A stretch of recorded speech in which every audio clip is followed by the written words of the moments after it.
छात्रों, भारतीय नागरिक सुरक्षा संहिता यानी बीएनएसएस 2023 के प्रमुख धाराओं का तीसरा पार्ट लेकर आप लोगों के समक्ष उपस्थित हूँ।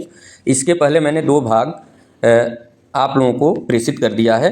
ये तीसरा और अंतिम भाग है जो आपके प्रतियोगी परीक्षाओं के लिए अति महत्वपूर्ण साबित होगा। तो आइए शुरू करते हैं। अध्याय 24 में जो प्रमुख धाराएँ हैं उनकी हम चर्चा करेंगे। तो अध्याय 24 बीएनएस धारा 302 बंदियों को हाजिर कराने की शक्ति या हाजिर कराने की उपेक्षा करने की शक्ति, ये बीएनएस की धारा 302 में दी गई है और ये सीआरपीसी की धारा 267 यानी 267 में दी गई थी। बीएनएस की धारा 305 बंदी का न्यायालय में अभिरक्षा में लाया जाना, इसे सीआरपीसी की धारा 270 में दिया गया था। बीएनएस की धारा 306 कारागार में साक्षी की परीक्षा के लिए कमीशन जारी करने की शक्ति, इसे सीआरपीसी की धारा 271 में दिया गया था। अध्याय 25 की अगर बात करें तो अध्याय 25 की जो महत्वपूर्ण धाराएं हैं, धारा 307 बीएनएस न्यायालयों की भाषा के बारे में बताता है, ये सीआरपीसी की धारा 272 में दिया गया था। बीएनएसएस की धारा 308 साक्ष्य का अभियुक्त की उपस्थिति में लिया जाना, ये महत्वपूर्ण है। बीएनएसएस की धारा 315 साक्षी की भाव भंगिमा के बारे में टिप्पणियाँ, ये सीआरपीसी की धारा 280 में दिया गया था। ये अक्सर पूछा भी जाता है तो इसे ध्यान रखेंगे। सीआरपीसी की धारा 280 में था, अब ये बीएनएसएस की धारा 315 में हो गया है। इसके साथ ही बीएनएसएस की धारा 319 साक्षियों को जब हाजिर होने से अभिमुक्ति दी जाए और कमीशन जारी किया जाए, इसे सीआरपीसी की धारा 284 में दिया गया था। बीएनएसएस की धारा 320 कमीशन किसको जारी किया जाएगा, ये सीआरपीसी की धारा 285 में दिया गया था। बीएनएसएस की धारा 321 कमीशनों का निष्पादन, इसे सीआरपीसी की धारा 286 में दिया गया था। बीएनएसएस की धारा 322 पक्षकार साक्षियों की परीक्षा कर सकेंगे, इसे सीआरपीसी की धारा 287 में दिया गया था। बीएनएसएस की धारा 323 कमीशन का लौटाया जाना, इसे सीआरपीसी की धारा 288 में दिया गया था। बीएनएसएस की धारा 324 कार्यवाही का स्थगन, इसे सीआरपीसी की धारा 289 में दिया गया था। बीएनएसएस की धारा 325 विदेशी कमीशनों का निष्पादन, इसे सीआरपीसी की धारा 290 में दिया गया था। इसके साथ ही धारा 326 बीएनएसएस चिकित्सीय साक्षी का अभिसाक्ष्य, इसे सीआरपीसी की धारा 291 में दिया गया था। बीएनएसएस की धारा 327 मजिस्ट्रेट की शिनाख्त रिपोर्ट, इसे सीआरपीसी की धारा 291 क में दिया गया था। बीएनएसएस की धारा 328 टकसाल के अधिकारियों का साक्ष्य, इसे सीआरपीसी की धारा 292 में दिया गया था। इसके साथ ही बीएनएसएस की धारा 335 अभियुक्त की अनुपस्थिति में साक्ष्य का अभिलेख, इसे सीआरपीसी की धारा 299 में दिया गया था। अध्याय 26 की अगर बात करें तो इसके जो महत्वपूर्ण धाराएं हैं जो परीक्षा में पूछे जाते हैं वो निम्नलिखित हैं। बीएनएसएस की धारा 337 एक बार दोषसिद्ध या दोषमुक्त किए गए व्यक्ति का उसी अपराध के लिए विचारण नहीं किया जाएगा, इसे सीआरपीसी की धारा 300 में दिया गया था। बीएनएसएस की धारा 338 लोक अभियोजकों द्वारा हाजिरी, इसे सीआरपीसी की धारा 301 में दिया गया था। बीएनएसएस की धारा 341 कुछ मामलों में अभियुक्त को राज्य के व्यय पर विधिक सहायता देना, ये भी अक्सर पूछा जाता है परीक्षाओं में। ये सीआरपीसी की धारा 304 में दिया गया था। राज्य अपने व्यय पर विधिक सहायता देता है अभियुक्त को, अब ये बीएनएसएस की धारा 341 में दे दिया गया है। बीएनएसएस की धारा 343 सह अपराधी को क्षमादान, ये सीआरपीसी की धारा 306 में दिया गया था। बीएनएसएस की धारा 349 नमूना हस्ताक्षर या हस्तलेख देने के लिए किसी व्यक्ति को आदेश देने की मजिस्ट्रेट की शक्ति, इसे सीआरपीसी की धारा 311 क में दिया गया था। बीएनएसएस की धारा 353 अभियुक्त व्यक्ति का सक्षम साक्षी होना, अभियुक्त व्यक्ति का सक्षम साक्षी होना, इसे सीआरपीसी की धारा 315 में दिया गया था। बीएनएसएस की धारा 359 अपराधों का समन, ये सीआरपीसी के 320 में दिया गया था। बीएनएसएस की धारा 360 अभियोजन वापस लेना, इसे सीआरपीसी की धारा 321 में दिया गया था। बीएनएसएस की धारा 366 न्यायालयों का खुला न्यायालय होना, इसे बीएनएसएस की धारा 327 में दिया गया था। इस तरह से अध्याय 27 की बात करें तो इसका एक सेक्शन महत्वपूर्ण है। बीएनएसएस की धारा 367 367 अभियुक्त के विकृत चित्त व्यक्ति होने की दशा में प्रक्रिया, इसे सीआरपीसी की धारा 328 में दिया गया था। अगले अध्याय की बात करें तो अध्याय 28 में जो महत्वपूर्ण धाराएं हैं, बीएनएसएस की धारा 380 अपील के बारे में है, ये सीआरपीसी की धारा 341 में दिया गया था। बीएनएसएस की धारा 383 मिथ्या साक्ष्य देने पर विचारण के लिए संक्षिप्त प्रक्रिया, इसे सीआरपीसी की धारा 344 में दिया गया था।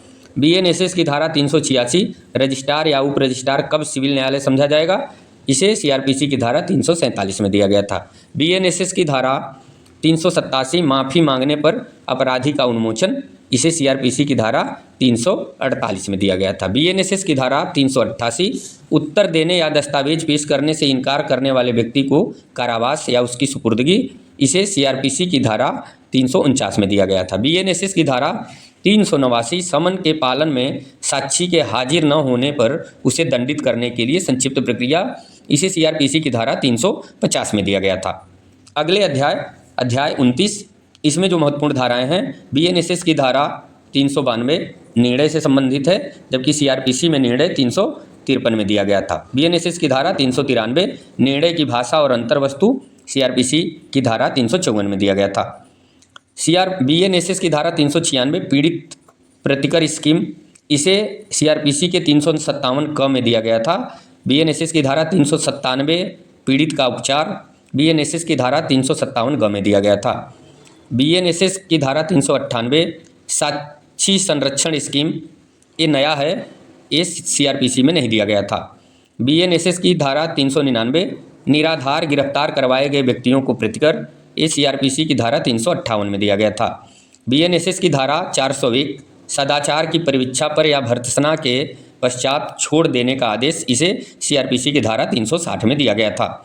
बीएनएसएस की धारा 405 निर्णय का अनुवाद कब किया जाएगा, इसे सीआरपीसी की धारा 364 में दिया गया था।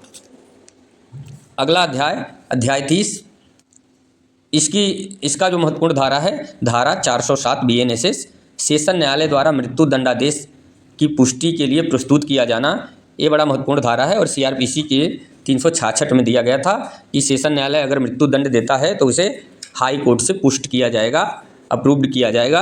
ये अब 407 बीएनएसएस में दिया गया है।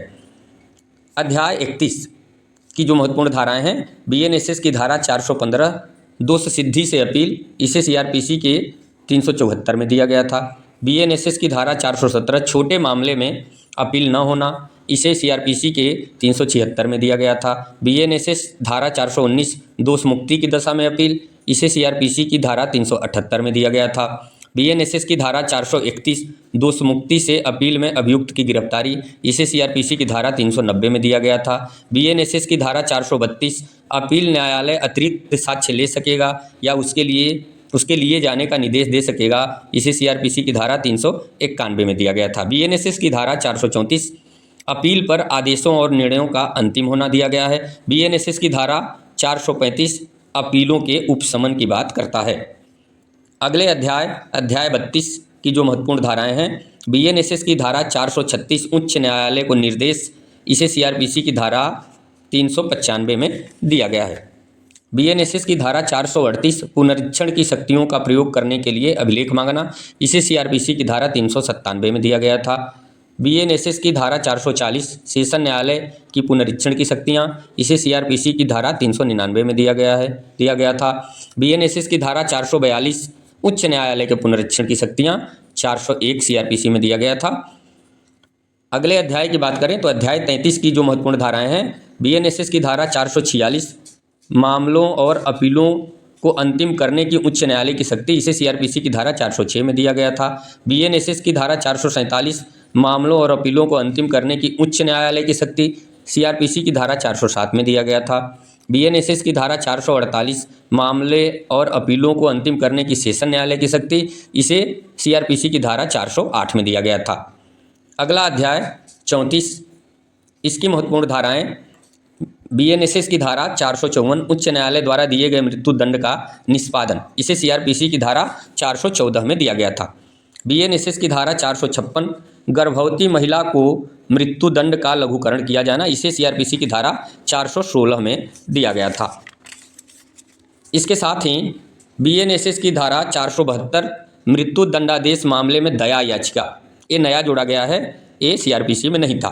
बीएनएसएस की धारा 473 दंडादेशों का निलंबन या परिहार करने की शक्ति, ये सीआरपीसी की धारा 432 में दिया गया था।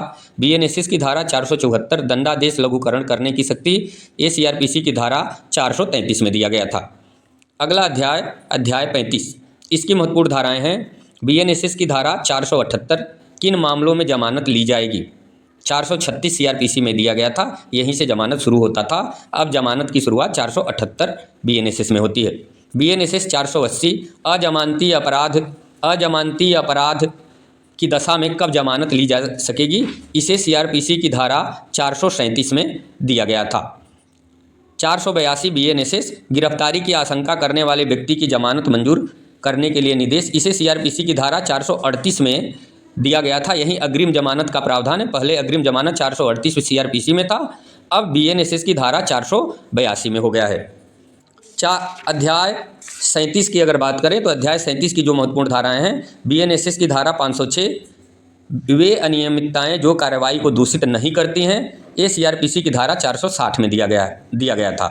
बीएनएसएस की धारा 507 वे अनियमितताएं जो कार्रवाई को दूषित करती हैं, इसे सीआरपीसी की धारा 461 में दिया गया था।